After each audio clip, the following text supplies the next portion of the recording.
আসসালামু আলাইকুম, welcome back ভাইয়া একাডেমিতে। পুরো ক্লাস জুড়ে আমি আছি আরফিন কাফি। তো আজকে আমি যে বিষয় নিয়ে পড়াবো সেটা হচ্ছে noun phrase.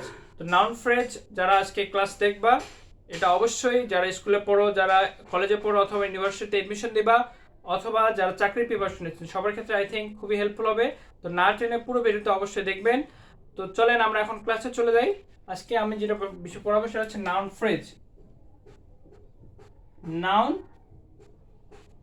Phrase, noun phrase কি কি থাকলে আমরা নাউন ফ্রেজ হবে, অর্থাৎ কিভাবে আমরা নাউন ফ্রেজ সে বিষয়ে আলোচনা করব।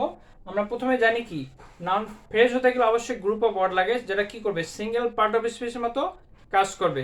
অর্থাৎ সেটা নাউনের মতো কাজ করতে পারে, অথবা অ্যাডজেক্টিভ অথবা অ্যাডভার্ব, যে কোনো পার্ট অফ স্পিচের মতো কাজ করতে পারে উইথাউট প্রোনাউন। তো নাউন ফ্রেজ অবশ্যই কি গ্রুপ অফ ওয়ার্ডস, আ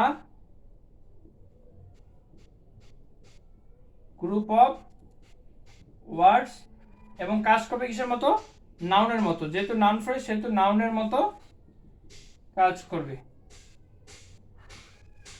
কাজ করে। তাহলে আমরা দেখে নিই যে কি কি দেখলে কি কোন কোন ওয়ার্ড একসাথে থাকলে নাউন ফ্রেজ হয়। আমরা দেখে নিই যে ডিটারমিনার, ডিটারমিনার প্লাস যদি নাউন থাকে সেক্ষেত্রে কি হবে, নাউন ফ্রেজ হবে। যেমন দি ব্যাটল, দি ব্যাটল, এখানে ডি হচ্ছে ডিটারমিনার, ব্যাটল হচ্ছে নাউন, অর্থাৎ ডিটারমিনার প্লাস নাউন মিলে হচ্ছে নাউন ফ্রেজ। দ্বিতীয়ত আমরা আসি determiner, determiner plus adjective plus যদি নাউন থাকে সেক্ষেত্রে কি হবে, নাউন ফ্রেজ হবে। যেমন দি সিভিল ওয়ার, এখানে দি হচ্ছে ডিটারমিনার, সিভিল হচ্ছে অ্যাডজেক্টিভ, অ্যান্ড হচ্ছে ওয়ার হচ্ছে নাউন, অর্থাৎ এই ডিটারমিনার এবং অ্যাডজেক্টিভ এবং নাউন মিলে হচ্ছে নাউন ফ্রেজ। থার্ড এক্সাম্পল আমরা আসি যে ডিটারমিনার, ডিটারমিনার প্লাস যদি অ্যাডভার্ব থাকে প্লাস যদি অ্যাডজেক্টিভ থাকে এবং তারপর যদি নাউন থাকে, এই চারটা ওয়ার্ড মিলে বা চারটা ওয়ার্ড মিলে একসাথে হবে নাউন ফ্রেজ। যেমন ভেরি বিউটিফুল লেডি,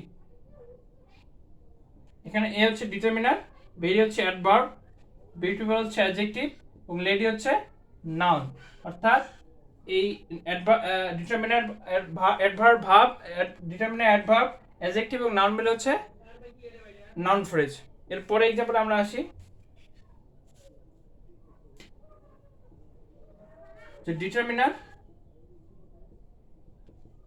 ডিটারমিনার পর যদি অ্যাডজেক্টিভও থাকে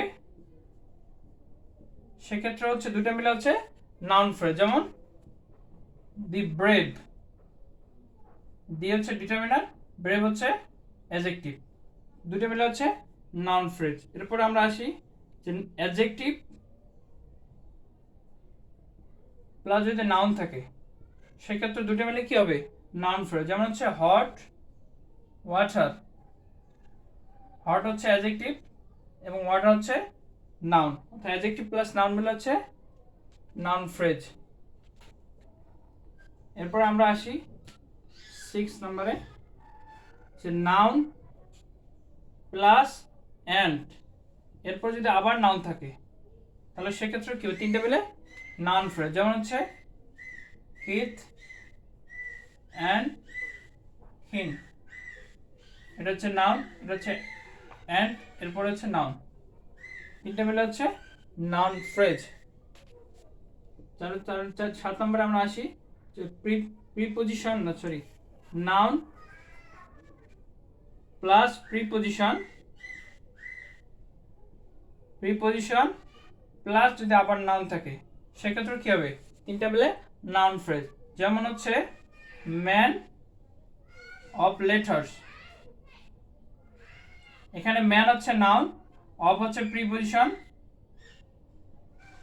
দেন হচ্ছে লেটার হচ্ছে নাউন, অর্থাৎ নাউনের মাঝখানে দুইটা নাউনের মাঝখানে যদি প্রিপোজিশন থাকে তিনটে মিলে হচ্ছে নাউন ফ্রেজ। আই থিঙ্ক আমি যে 7টা স্ট্রাকচার দেখালাম অবশ্যই এই 7টা যদি কোনো সেন্টেন্স থাকে অথবা উইদাউট সেন্টেন্সে পরীক্ষা আসে সেক্ষেত্রে অবশ্যই 3টা মিলে হচ্ছে নাউন ফ্রেজ। তো আশা করি তোমরা আজকের ক্লাসটা পুরোটাই বুঝতে পারছো। তো আজকের ক্লাস সে পর্যন্ত, পরের ক্লাস দেখাবো, সে পর্যন্ত ভালো থেকো।